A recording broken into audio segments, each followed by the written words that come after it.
Hi, this is Chris Knoll. I'm running for Salt Lake County GOP chair. Right now I'm here with Amelia and Rozan from Utah County, and we're here in the elections office. I wanted to talk to them a little bit about elections and why it's so important to the party. Amelia, go ahead and introduce yourself really quick. Yeah, I'm Amelia Gardner, Utah County Clerk Auditor. So I've been in office for about 2.5 years and led the turnaround of the Utah County Elections Office. And Rozan.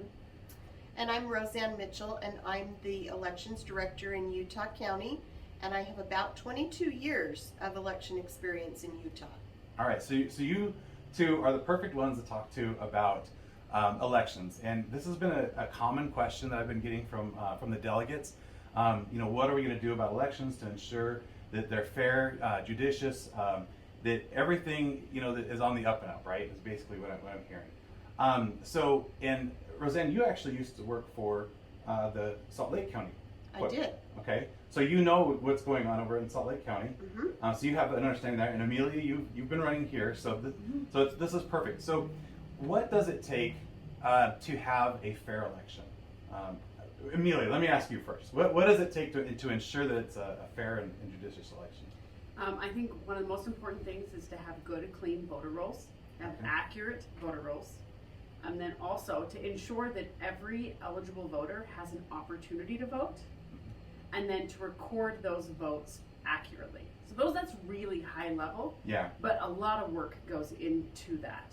Yeah. And there's a lot of oversight that can happen to ensure that process takes place. Yeah. Okay. So I just want to explain one thing. Before the last election, I called Amelia and her husband, and I said, "Hey, can I come take a tour?" Actually, I think you offered her. Yeah. You said, why don't you come take a tour? And so they let me come in. I walked through the office. I got to see the whole process. Rozan, you were here. It was actually pretty fascinating to see. And so that helped me understand what to look for. And basically, it was because of that and some other conversations that I was able to put together a poll watchers for the last election for Salt Lake County. I still didn't feel like I knew enough. So this is one of the things I really want to make sure that if I become chair, that the party is on top of. And so, again, that's why we're here. But Rozan, anything you wanted to add to what Amelia said about making it fair? Well, I think a couple of the things that the party can do better at when it comes to the elections is to make sure that you have a representative at the county office when they do their public logic and accuracy test prior to counting any ballots. They're ensuring that the equipment is tabulating the votes correctly. And I always say it's a party that we invite people to, but people don't really come. So, we're kind of that loser party. But it's really a vital, important part of the process. And I think it would be important for the party to have a representative there at that test. I think it would give them peace of mind knowing that the equipment is tabulating correctly.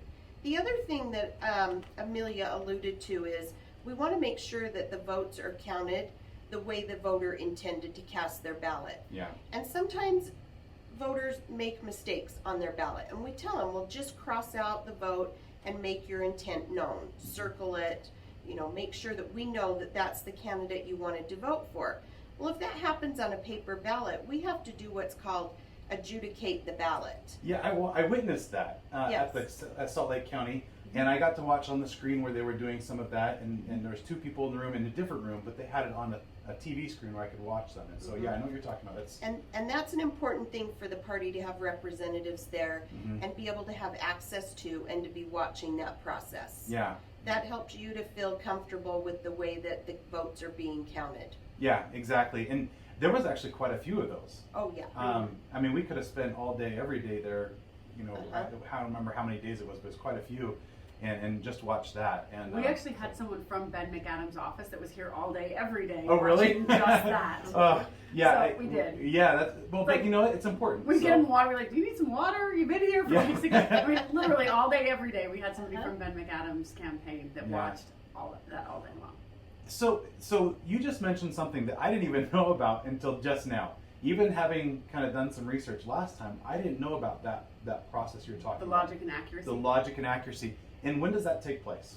It's usually about the same time ballots are going to be mailed out. Okay. And it's publicly noticed And so it's always noticed on the public meeting or the public notice website. Okay. And the county should also be notifying candidates as to when that is. And it's important for the party and even candidates to be there. I think it gives you some peace of mind. Yeah, no, that to me that's super important, because if they're not set up properly in the first place, then anything could happen, right? So now, Amelia, you're kind of, in my opinion, known for the paper ballot. You went to all paper ballot. Yeah. Why? Yeah, we innovated by going back to all paper ballots. Yeah. It's kind of counterintuitive, but it absolutely works. I like that because of the auditing. When you're auditing, if you've used machines to vote, you're just auditing what the machine printed. Right. And to me, you don't know if that's the intent of the voter. Whereas if you're looking at paper ballots, you're looking at voter intent. They filled out that paper ballot themselves. And so we've gone back to 100% paper ballots. Even votes that come in through a cell phone for someone who's disabled or who's living overseas or in the military, we even print off a paper ballot for that. And we can check that paper ballot against the electronic record. So we have a paper ballot for everything. And don't those voters also get an email of Yeah. that? Yeah. So they can look at that and say, yep, that's how I wanted to vote. Yes. You now have the exact same copy of it, so there's no question. Right. And how long do you keep those paper ballots? We keep all the ballots and the envelopes and everything that has to do with the election 22 months. Okay, and that's a state law. Yes. Okay, so Salt Lake County has it for that long. You have it for that long. Yes. But the difference is Salt Lake County is currently using electronic machines. That if something went wrong, what happens? Well, they still have to audit those after the election. And that's another important thing, Chris, is that you want to make sure that you have representatives there when they're doing the audit after the election. Okay. That is required of all of the counties to do an audit. And that we have direction and guidelines from the Lieutenant Governor's office. We give them a list of batches or machines that would be used, and they tell us what we're auditing. We don't pick what we're auditing. They tell us what we have to audit. And again, you have that checks and balance on the front end where you ensured that the machines were tabulating correctly. And then on the back end, again, you go back and do the audit, and you have a representative there to watch that process so that you, again, have that reassurance. Yeah. It's another thing about the paper ballots, whether you're voting at the polls or by mail, or, if you're disabled and voting by phone, having those paper ballots, it makes the audit a lot easier, because then we're auditing one process. Right. And to me, that gives us the ability to more focus on that process to make sure that it is true and accurate. Yeah. Okay. Yeah, I remember having this discussion with you, and I love the fact that you just let me walk through and look at the people doing their job. And I mean, it was early on, so there wasn't a lot of counting or anything going on, but I just love that you have such an open office. Anybody can come in and see what's going on.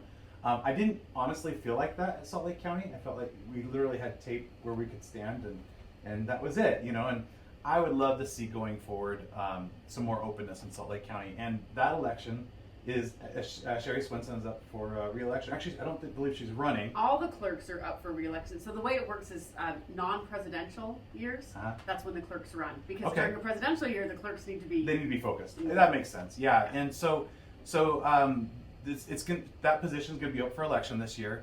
And it's going to be super important that we have somebody who's running. I've tried to get Rozan.